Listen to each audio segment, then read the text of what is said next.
They say behind the mountains are more mountains. Now I know it's true. I also know there are timeless waters, endless seas, and lots of people in this world whose names don't matter to anyone but themselves. I look up at the sky and I see you there. I see you crying like a crushed snail. The way you cried when I helped you pull out your first loose tooth. Yes, I did love you then. Somehow, when I looked at you, guys, I'm recording just so you know. When I looked at you, I thought of fiery red ants. I wanted you to dig your fingernails into my skin and drain out all my blood. I don't know how long we'll be at sea. There are 36 other deserting souls on this little boat with me. White sheets with bright red spots float as our sail. When I got on board, I thought I could still smell the semen and the innocence lost to those sheets. I look up there and I think of you and all those times you resisted. Sometimes I felt like you wanted to, Kind of a story. but I knew you wanted me to respect you. You thought I was testing your will, but all I wanted was to be near you. Maybe it's like you've always said, I imagine too much. I'm afraid I'm going to start having my nightmares once we get deep at sea. I really hate having the sun in my face all day long. If you see me again, I'll be so dark. Your father will probably marry. Bro, just so you guys. Your father will probably marry you off now since I am gone. Whatever you do, please don't marry a soldier. They're almost not human. Is that Spanish or Spanish? It's fine. Okay. Yes, just the way you left it. Bullets day and night. Same hole, same everything. I'm tired of the whole mess. I get so cross and irritable. I pass the time by chasing roaches around the house. I pound my heel on their heads. They make me so mad. Everything makes me mad. I am cramped inside all day. They've closed the school since the army took over. No one is mentioning the old president's name. Papa burnt all his campaign posters and all buttons. Man buried her buttons in a hole behind the house. She thinks he might come back. She says she will unearth them when he does. No one comes out of their house, not a single person. Papa wants me to throw out those tapes of your radio shows. I destroyed some music tapes, but I still have your voice.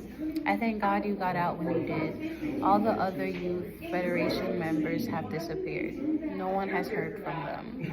I think they might all be in prison. Maybe they're all dead. Papa worries a little about you. He doesn't hate you as much as you think. The other day I heard him asking Man, do you think the boy's dead? Man said she didn't know. I think he regrets being so mean to you. I don't sketch my butterflies anymore because I don't even like seeing the sun. Besides, Man says that butterflies can bring news. The bright ones bring happy news and the black ones warn us of deaths. We have our whole lives ahead of us. You used to say that, remember? But then again, things were so very different then. There's a pregnant girl on board. She looks like she might be our age, 19 or 20. Her face is covered with scars that look like razor marks. She is short and speaks in a sing-song that reminds me of the villagers in the north. Most of the other people on the boat are much older than I am. I have heard that a lot of these boats have young children on board. I'm glad this one does not. I think it would break my heart watching some little boy or girl every single day on this sea, looking onto their empty faces to remind me of the hopelessness of the future in our country. It's hard enough with the adults, it's hard enough with me. I used to read a lot about America before I had to study so much for the university exams. I'm trying to think to see if I read anything more about Miami. It is sunny. It doesn't snow there like it does in other parts of America. I can't tell exactly how far we are from there. We might be barely out of our own shores. There are no borderlines on the sea. The whole thing looks like one. I cannot even tell if we are about to drop off the face of the earth.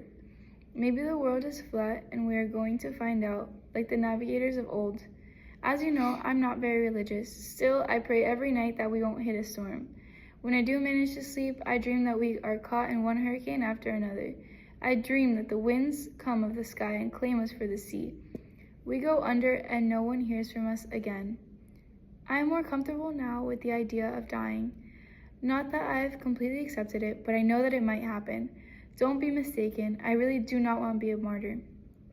I know I am no good to anybody dead, but if that's what it's coming, I know I cannot just scream at it and tell it to go away. I hope another group of young people can do the radio show. For a long time, that radio show was my whole life. It was nice to have radio like that for a while, where we could talk about what we wanted from government, what we wanted for the future of our country. There are a lot of Protestants on this boat. A lot of them see themselves as Job or the children of Israel. I think some of them are hoping something will plunge down from the sky and part the sea for us. They say the Lord gives and the Lord takes away. I have never been given very much. What was there to take away? If only I could kill, if I knew some good Wanga music, I would wipe them off the face of the earth. A group of students got shot in front of Fort Demands prison today. They were demonstrating for the bodies of the Radio 6. That is what they are calling you all, the Radio 6. You have a name, you have a reputation. A lot of people think you are dead like the others. They want the bodies turned over to the families this afternoon. The army finally did give some bodies back. They told the families to go collect them at the rooms for indigents at the morgue. Our neighbor, Madden Roger, came home with her son's head and not much else. Honest to God, it was just his head. At the morgue, they say a car ran over him and took the head off of his body.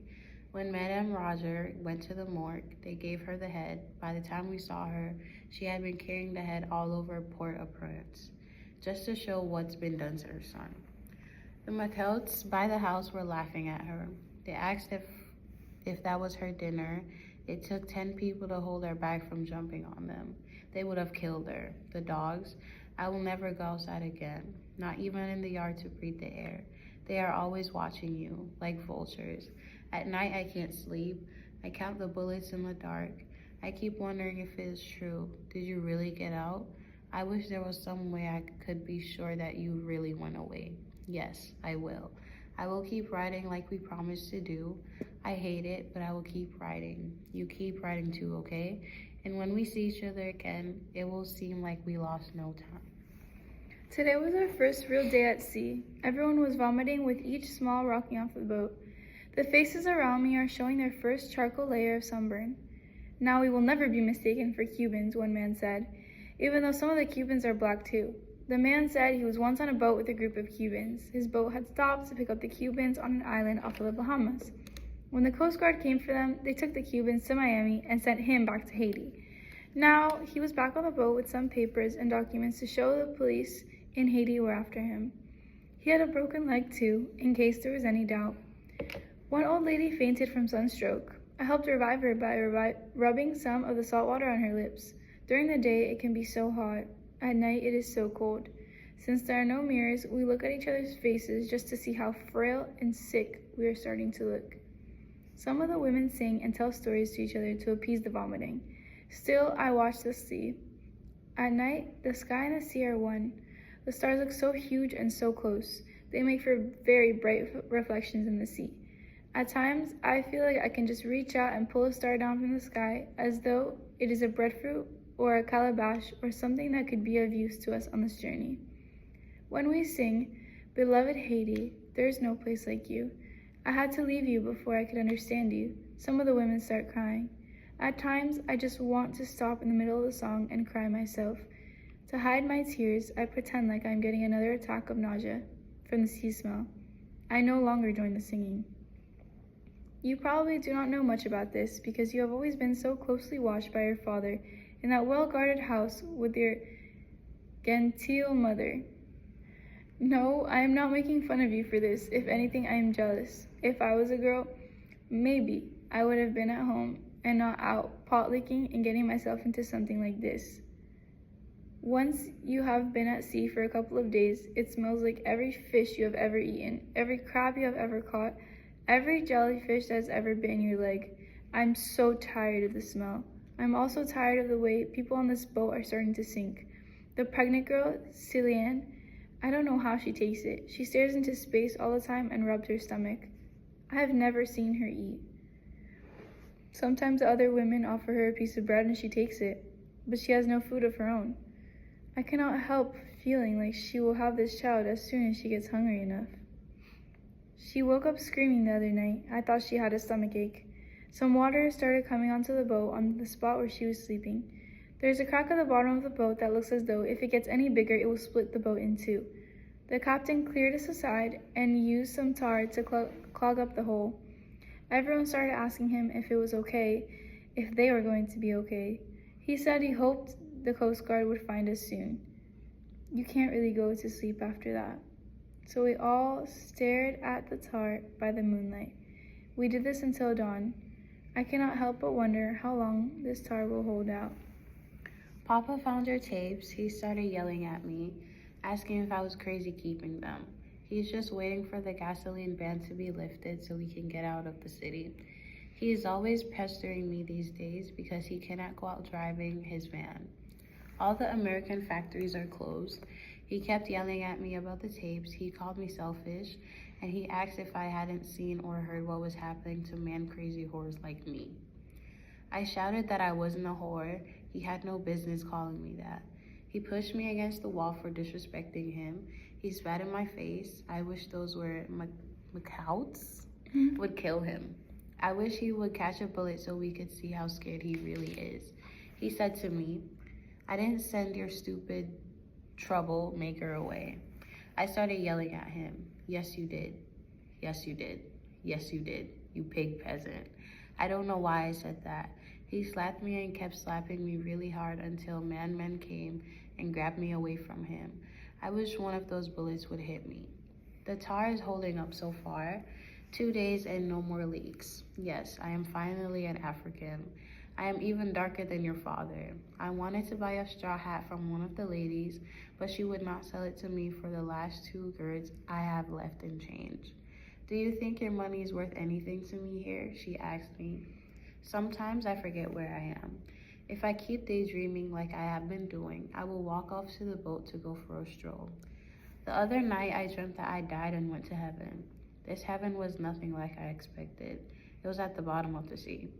There were starfishes and mermaids all around me. The mermaids were dancing and singing in Latin like the priests do at the cathedral during Mass. You were there with me too, at the bottom of the sea. You were with your family off to the side. Your father was acting like he was better than everyone else, and he was standing in front of a sea cave, blocking you from my view. I tried to talk to you, but every time I opened my mouth, water bubbles came out, no sounds. They have this thing now that they do.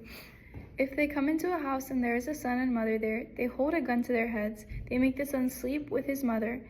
If it is a daughter and a father, they do the same thing. Some nights, Papa sleeps at his brother's, Uncle Prezar's house. Uncle Prezar sleeps at our house just in case they come. That way Papa will never be forced to lie down in bed with me. Instead, Uncle Prezar would be forced to, but that would not be so bad. We know a girl who had a child by her father that way. That is what Papa does not want to happen. Even if he is killed, there is still no gasoline to buy. Otherwise, we would be in Ville Rose already. Papa has a friend who is going to get him some gasoline from a soldier, and as soon as we get the gasoline, we're going to drive quick and fast until we find civilization. And that's how Papa puts it. Civilization, he says, things are not as bad as in the provinces. I am still not talking to him. I don't think I ever will. Man says it's not his fault. He is trying to protect us. He cannot protect us. Only God can protect us. The soldiers can come and do with us what they want. That makes Papa feel weak. She says he gets angry when he feels weak. Why should he be angry with me? I am not one of the pigs with the machine guns. She asked me what really happened to you. She said she saw your parents before they left for the provinces. They did not want to tell her anything.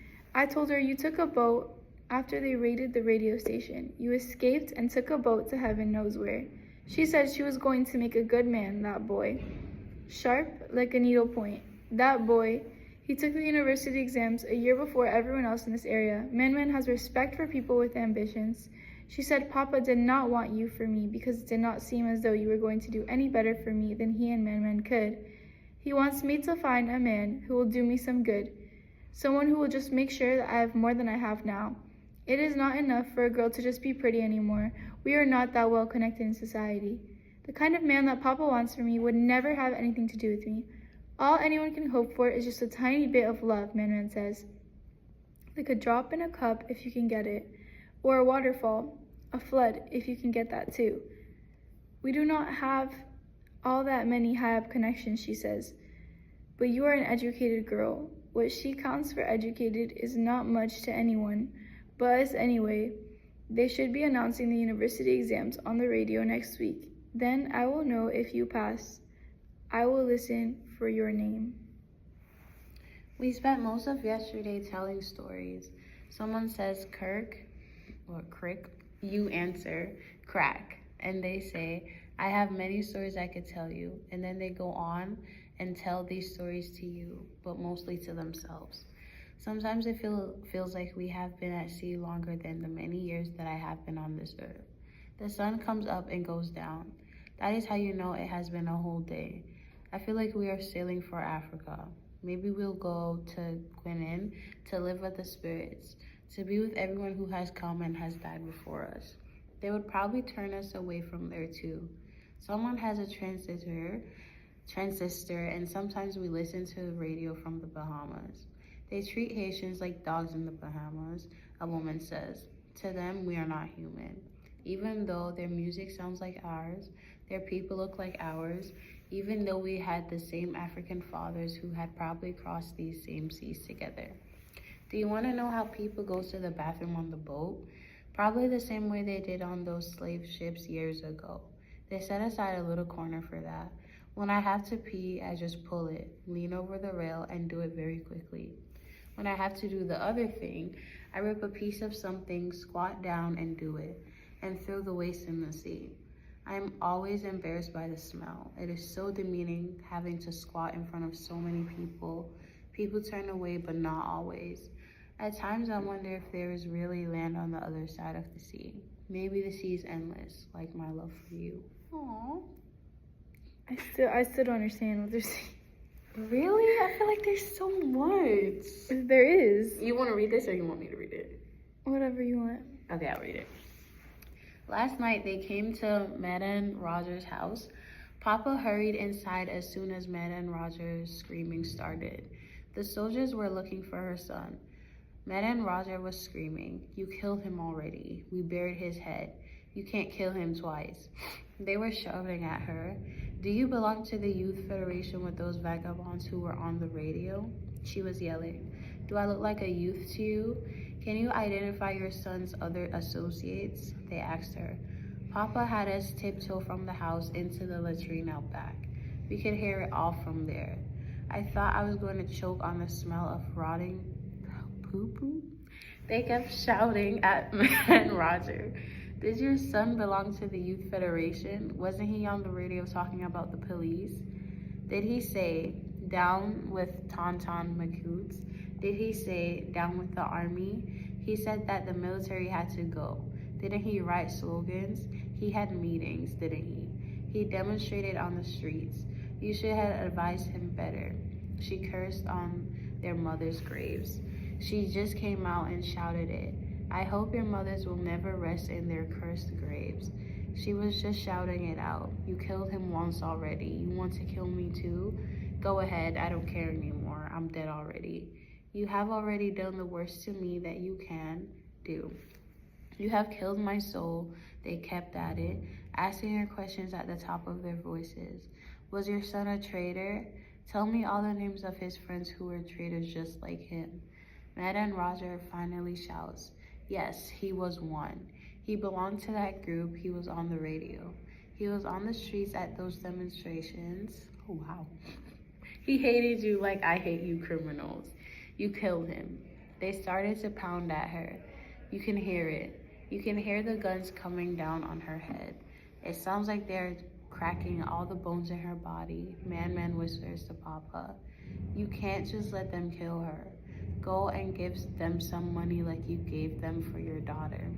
Papa says, "The only money I have left is to get us out of here tomorrow." Man whispers, "We cannot just stay here and let them kill her." Man starts moving like she is going out the door. Papa grabs her neck and pins her to the latrine wall. "Tomorrow we are going to Ville Rose," he says. "You will not spoil that for the family. You will not put us in that situation. You will not get us killed. Going out there will be like trying to raise the dead. She is not dead yet."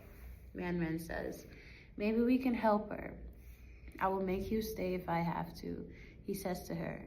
My mother buries her face in the latrine wall. She starts to cry. You can hear Meta and Roger screaming. They are beating her, pounding on her until you don't hear anything else. Manuel tells Papa, you cannot let them kill somebody just because you are afraid, Papa says. Oh yes, you can let them kill somebody because you are afraid. They are the law. It is their right. We are just being good citizens, following the law of the land. It has happened before all over this country, and tonight it will happen again, and there's nothing we can do. Cillian spent the night groaning. She looks like she has been ready for a while, but maybe the child is being stubborn. She just screamed that she's bleeding. There's an older woman who looks like she has a lot of children herself. She says Cillian is not bleeding at all. Her water sac has broken. The only babies I've ever seen right after birth are baby mice. Their skin looks veil thin. You can see all the blood vessels in their organs. I've always wanted to poke them to see if my finger would go all the way through to the skin. I have moved to the other side of the boat, so I will not have to look inside Cillian. People are just watching. Captain asked the midwife to keep Cillian steady so she will not rock any more holes onto the boat.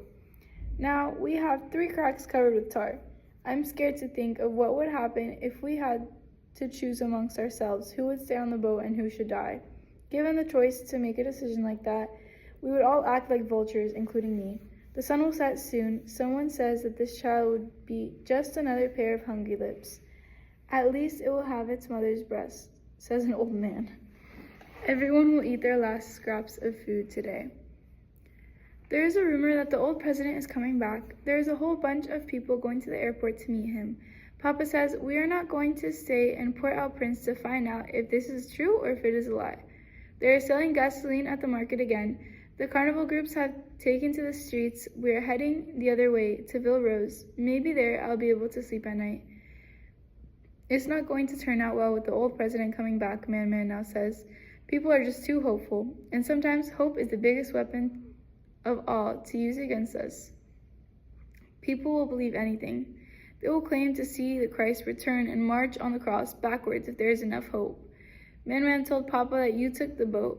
Papa told me before we left this morning that he thought himself a bad father for everything that happened. He says a father should be able to speak to his children like a civilized man. All the craziness here has made him feel like he cannot do that anymore. All he wants to do is live. He and Man have not said a word to one another since we had left the Latrin. I know that Papa does not hate us. Not in the way I hate those soldiers, those Macaws, and all those people here who shoot guns on our way to Ville Rose. On our way to Ville Rose, we saw dogs licking 2 dead faces. One of them was a little boy who was lying on the side of the road with the sun in his dead open eyes. We saw a soldier shoving a woman out of a hut, calling her a witch. He was shaving the woman's head, but of course we never stopped. Papa did not want to go in Madame Roger's house and check on her before we left. He thought the soldiers might still be there. Papa was driving the van real fast. I thought he was going to kill us. We stopped at an open market on the way. Man got some black cloth for herself and for me. She cut the cloth in 2 pieces and we wrapped them around our heads to mourn Madame Roger. When I am used to Ville Rose, maybe, I will sketch you some butterflies, depending on the news that they bring me. Cillian had a girl baby. The woman acted as a midwife, is holding the baby to the moon and whispers prayers. God, this child you bring into the world, please guide her as you please through all her days on this earth. The baby has not cried. We had to throw our extra things in the sea because the water is beginning to creep in slowly. The boat needs to be lighter. My 2 Guernsey change had to be thrown overboard as an offering to Agwe, the spirit of the water. I heard the captain whisper to someone yesterday that they might have to do something with some of the people who never recovered from seasickness. I'm afraid that soon they may ask me to throw out this notebook. We might all have to strip down to the way we were born to keep ourselves from drowning. Cillian's child is a beautiful child. They are calling her Swiss because the word Swiss was written on the small knife they used to cut her umbilical cord. If she was my daughter, I would call her Salil, sun, moon, or star, after the elements. She still hasn't cried. There's gossip circulating about how Celian became pregnant. Some people are saying that she had an affair with a married man and her parents threw her out. Gossip spreads here like everywhere else. Do you remember our silly dreams? Passing the university exams and studying hard to go to the end? The furthest of all that we can go in school. I know your father might never approve of me. I was going to try to win him over. He would have to cut out my heart to keep me from loving you. I hope you are writing like you promised. Jesus, Mary, Joseph. Everyone smells so bad. They get into arguments and they say to one another, it is only my misfortune that would lump me together with an indigent like you. Think of it. They're fighting about being superior when we all might drown like straw. There's an old toothless man leaning over to see what I'm writing. He's sucking on the end of an old wooden pipe that has not seen any fire for a long time now. He looks like a painting, seeing things simply. You could fill a museum with the sights you have here. I still feel like such a coward for running away. Have you heard anything about my parents? Last time I saw them on the beach, my mother had a Chris. She just fainted on the sand. I saw her coming to as we started sailing away. But of course, I don't know if she's doing all right. The water is really piling into the boat. We take turns pouring bowls out of it. I don't know what is keeping the boat from splitting in two. Swiss isn't crying. They keep slapping her behind, but she's not crying. Of course, the old president didn't come. They arrested a lot of people at the airport, shot a whole bunch of them down. I heard it on the radio while we were eating tonight. I told Papa that I love you. I don't know if it'll make a difference. I just want him to know that I've loved somebody in my life, in case something happens to one of us. I think he should know this is about me, that I have loved someone besides only my mother and my father in my life. I know you would understand. You are the one for large noble gestures. I just wanted him to know that I was capable of loving somebody. He looked me straight in the eye, said nothing to me. I love you until my hair shivers at the thought of anything happening to you. Papa just turned his face away like he was rejecting my very birth. I am writing you from under the banyan tree in the yard in our new house.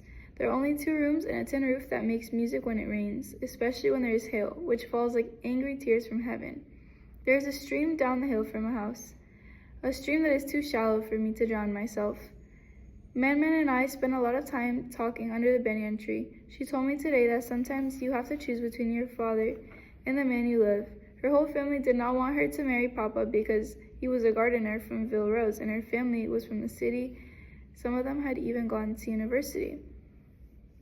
She whispered everything under the banyan tree in the yard so as to not hurt his feelings. I saw him looking at us hard from the house. I heard him clearing his throat like he hurt us anyway. Like we hurt him very deeply somehow just by being together. Celian is lying with her head against the side of the boat. The baby still will not cry. They both look very peaceful in all this chaos. Celian is holding her baby tight against her chest. She cannot seem to let herself throw it in the ocean. I asked her about the baby's father. She keeps repeating the story now, with her eyes closed, her lips barely moving. She was home one night with her mother and brother Lionel when some 10 or 12 soldiers burst into the house. The soldiers held a gun to Lionel's head and ordered him to lie down and become intimate with his mother. Lionel refused. Their mother told him to go ahead and obey the soldiers because she was afraid they would kill Lionel on the spot if he put up more of a fight. Lionel did as his mother told him, crying, as the soldiers laughed at him, pressing the gun barrels farther and farther into his neck. Afterward, the soldiers tied up Lionel and their mother. Then they each took turns raping Celian. When they were done, they arrested Lionel, accusing him of moral crimes. After that night, Celian never heard from Lionel again. That same night, Celian cut her face with a razor so that no one would know who she was. Then, as facial scars were healing, she started throwing up and getting rashes. Next thing she knew, she was getting big. She found out about the boat and got on. She's 15. Oh my gosh. Man told me the whole story today under the banyan tree. The bastards were coming to get me. They were going to arrest me. They were going to peg me as a member of the youth federation and then take me away. Papa heard about it. He went to the post and paid them money, all the money he had. Our house in Port-au-Prince and all the land his father had left him. He gave it all away to save my life. This is why he was so mad. Tonight, Man told me this under the banyan tree. I have no words to thank him for this. I don't know how. You must love him for this, Man says. You must.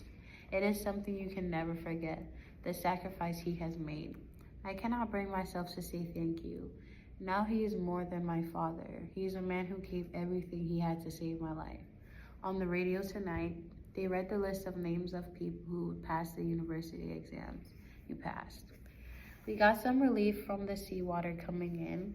The captain used the last of his tar, and most of the water is staying out for a while. Many people have volunteered to throw Celian's baby overboard for her. She will not let them. They are waiting for her to go to sleep so they can do it, but she will not sleep. I never knew before that dead children looked purple. The lips are the most purple because the baby is so dark, purple like the sea after the sun has set. Celian is slowly drifting off to sleep. She is very tired from labor. I do not want to touch the child. If anybody is going to throw it in the ocean, I think it should be her. I keep thinking, they have thrown every piece of flesh that followed the child out of her body into the water. They are going to throw the dead baby in the water. Won't these things attract sharks? Celian's fingernails are buried deep in the child's naked back. The old man with the pipe just asks, Campe, what are you writing? I told him, my will. I'm getting used to Vilrose. There are butterflies here, tons of butterflies. So far, none has landed on my hand, which means they have no news for me. I cannot always bathe in the stream near the house because the water is freezing cold. The only time it feels just right is at noon, and then there are a dozen eyes who might see me bathing. I solve that by getting a bucket of water in the morning and leaving it in the sun and then bathing myself once it is night under the banyan tree. The banyan now is my most trusted friend. They say banyans can last hundreds of years. Even the branches that lean down from them become like trees themselves. A banyan could become a forest, Man says, if it were given a chance. From the spot where I stand under the banyan, I see the mountains, and behind those are more mountains still. So many mountains that are bare like rocks. I feel like all those mountains are pushing me further and farther away from you. She threw overboard. I watched her face knot up like a thread. Then she let it go. It fell in a splash, floated for a while, and then sank. Quickly after that, she jumped in too. And just as the baby's head sank, so did hers. They went together, like two bottles beneath the waterfall. The shock only lasts so long. There was no time to even try and save her. There was no question of it. The sea in that spot is like the sharks that live there. It has no mercy. They say I have to throw my notebook out. The old man has to throw out his hat and his pipe. The water is rising again, and they're scooping it out. I asked for a few seconds to write this last page, then I promised that I would let it go. I know you will probably never see this, but it was nice imagining that I had you here to talk to. I hope my parents are alive. I asked the old man to tell them what happened to me, if he makes it anywhere. He asked me to write his name in my book. I asked him for his full name. It is Justin Moise Andre Nosius Joseph Frank Osnak Maximilian. He says it all with such an air that you would think him a king. The old man says, I know a Coast Guard ship is coming. It came to me in my dream. He points to a far spot in the distance. I look where he's pointing. I see nothing. From here, ships must be like a mirage in the desert. I must throw my book out now. It goes down to them. Celian and her daughter and all those children of the sea who might soon be claiming me. I go to them now as though it was always meant to be, as though the very day that my mother birthed me, she had chosen me to live life eternal among the children of the deep blue sea, those who have escaped the chains of slavery, to form a world beneath the heavens and the blood-drenched earth where you live. Perhaps I was chosen from the beginning of time to live there with Agwe at the bottom of the sea.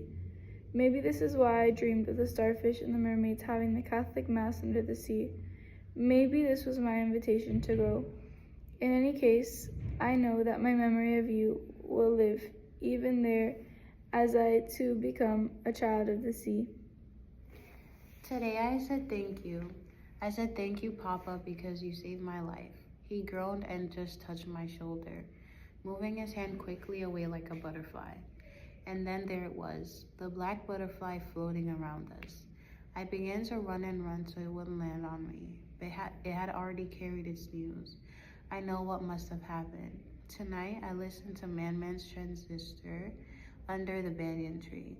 All I hear from the radio is more killing in Port-au-Prince. The pigs are refusing to let up. I don't know what's going to happen, but I cannot see staying here forever. I'm writing to you from the bottom of the banyan tree. Man says, the banyan trees are holy, and sometimes if we call the gods from beneath them, they will hear our voice clearer. Now there are always butterflies around me. The black ones that I refuse to let find my hand, I throw big rocks at them, but they are always too fast. Last night on the radio, I heard that another boat sank off the coast of the Bahamas. I can't think about you being in there in the waves. My hair shivers from here. I cannot even see the sea. Behind these mountains are more mountains and more black butterflies still, and a sea that is endless like my love for you. Hey. You wanna go first? Hi. Okay, so yeah, what I find very, very interesting, or like maybe strange, I don't know, is that when they were writing back and forth, the guys was written properly, you know, in the normal letters and proper grammar, and the girls was literally like lowercase i's, a bunch of commas in between everything, like barely any periods. So the girls one was very informal. Wait, there was a girl? I thought it was two guys.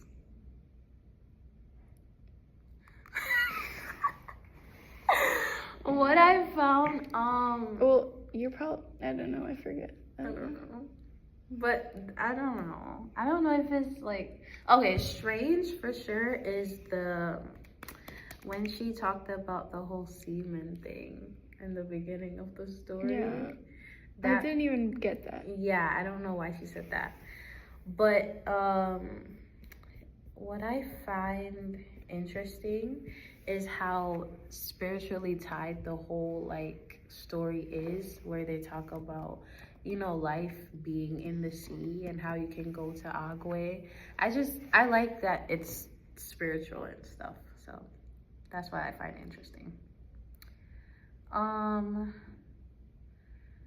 the other one? Revealing? What I find revealing is the symbolism of the black butterfly at the end of the story. Yeah, I feel like it appeared out of nowhere. Yeah, and I feel like that was a sign that the other person died. It's just sad. I went back to the text at the beginning where it said the semen. But I don't really understand. When I got on board, I thought I could still smell the semen and innocence lost to those sheets. Oh, because he was probably forced to have sex. Yeah, I realize that now. This happened, I don't know exactly where this happened, but I know it has to do with Haiti and the U.S. Like, I'm thinking the girls in the U.S. maybe. Does it have something to do with slavery? Because why are they on boats? Something to do with slavery too. Yeah. I know it was a lot of like forced sex. Yeah, I would say that's kind of revealing. The rape, like a lot of rape, and where they would force family members to have sex. I didn't like that. No. Something I actually admire though from the author is that they made things explicit. Yes. We didn't have to guess, oh, did they get raped? And No. It said it, which I appreciate. It makes the understanding a little bit quicker. Yeah. And I like how like the things it alludes to is emotions, and instead of like leaving me questioning what happened, we basically know what happened. It's just the things that are unsaid are just deeper in terms of like each character and their feelings. Another thing I liked in the story is how like they never stopped writing to each other until they absolutely like had to stop writing, like until like literal like death do us part type thing. So I think that's really cute. What else was I gonna say? Oh, what do you think the story is about in general? It's about two people in love. Yeah. Yeah, it's about two people in love writing back and forth. Like they separated, but like they love each other, and they're just probably not even delivering these at all. They don't have a way to deliver it, but just it reminds me almost of graffiti. That hope for like the hope in all of the distress in the surroundings going, and like in their surroundings, they're each other's hope. Even though they're not directly sending these letters, they know like what it means, and I like how they connect it to spiritual level. Yeah. Something that really shocked me though was learning about Celian's pregnancy. That she was 15. Yes, and like cutting her face. That's insane. Yeah, I'm not gonna lie. When I first heard that, I was like, oh, she probably just took a razor and like, but no, like she like. And she's 15. Well, was 15. That's crazy. I mean, I already knew that her baby was more than likely dead because they said the baby didn't cry. But like, it's still so dark. I think it's just Claire's right. It's a dark story, but there's so much you can take from it. He started off saying,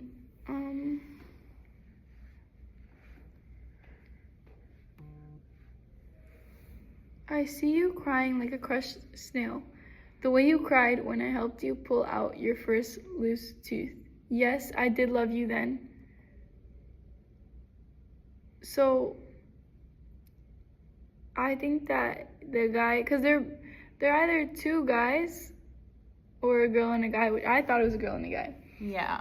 But the person in like the proper writing, he's known this person that he's in love with since they were young. Yeah, I mean, they dreamt of going to university and stuff, so they probably knew each other since they were like kids. And I don't remember if they specified the age, but it's definitely like teen. Yeah. But like older. Why is the other person on the boat though? I didn't get that part. Why is this guy on the boat? Yeah. It just says there are 36 other deserting souls on this little boat with me. White sheets with bright red spots float as our sail. Your father will probably marry you off now. This is why I'm thinking like this is a guy, this is a girl. Since I am gone, whatever you do, please don't marry a soldier. Oh yeah, you're right. That is a girl because remember when the soldiers were forcing them to like have sex? She said, hopefully she didn't get to be by her father. Yeah, exactly. She went with her uncle for that. Yeah. Wait, so she had sex with her uncle? I think so. Wow. I think so. And then I really like at the end of the story how she finds out how much her dad sacrificed for her. And she gives her thanks to him. It feels very like full circle in a way. Yeah. Even though they never got to be in contact again. The guy died for sure. I don't know. He definitely did. I don't think the girl did, but it's very much full circle. How she was able to give her thanks and they were able to be with each other till the very end. Okay. Yep. He's gonna edit these now. Love you, Dr. Landers. Bye.